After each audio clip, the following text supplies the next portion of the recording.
Bonedog by Eva H.D.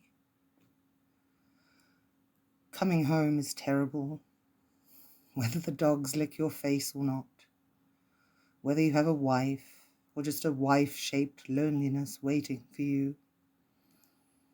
Coming home is terribly lonely, so that you think of the oppressive barometric pressure back where you have just come from with fondness, because everything's worse once you're home. You think of the vermin clinging to the grass stalks, long hours on the road, roadside assistance and ice creams, and the peculiar shapes of certain clouds and silences with longing, because you did not want to return. Coming home is just awful, and the home-style silences and clouds contribute to nothing but the general malaise.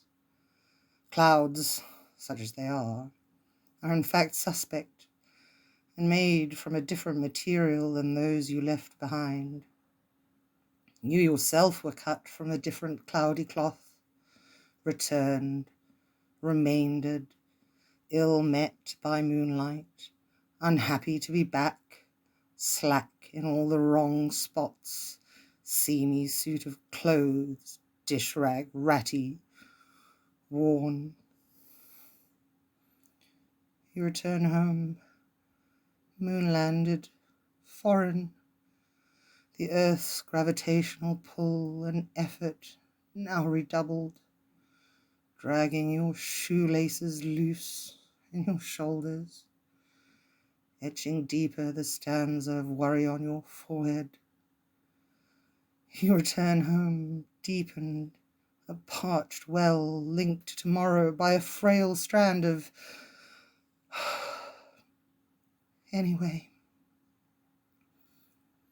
You sigh into the onslaught of identical days. One might as well at a time. Well, anyway, you're back.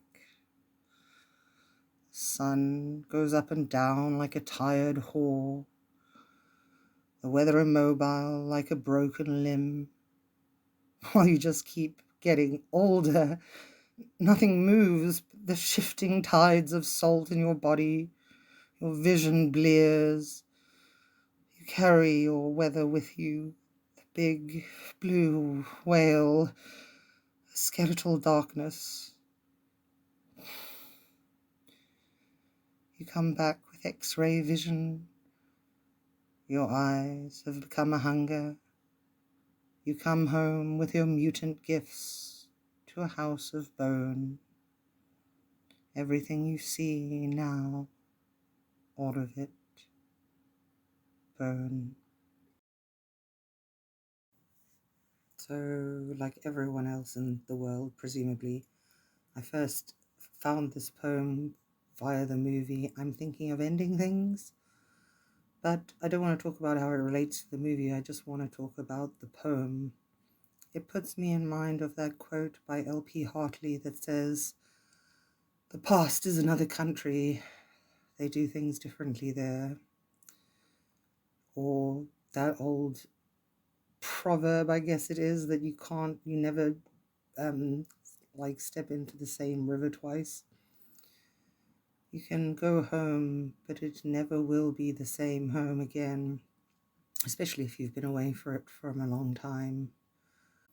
I think this is maybe why people get so obsessed with liminal spaces, because it's the spaces that were full of things and memories and stuff and ice creams and roadside assistance.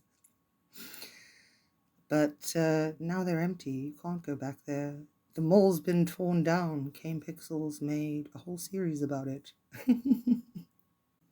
But it can be just like an old suit of clothes you haven't put on for many years, and it pinches you in places and it's a bit ripped. You can try to stuff yourself back into it, but you'll see through it with your X-ray eyes and your mutant vision. That one hits particularly close to home, if you'll pardon the pun, because I moved back to the city that I grew up in for a bit and where my family lives now after being away for many, many, many years. And then COVID happened. So I felt super isolated and out of place and not quite fitting in.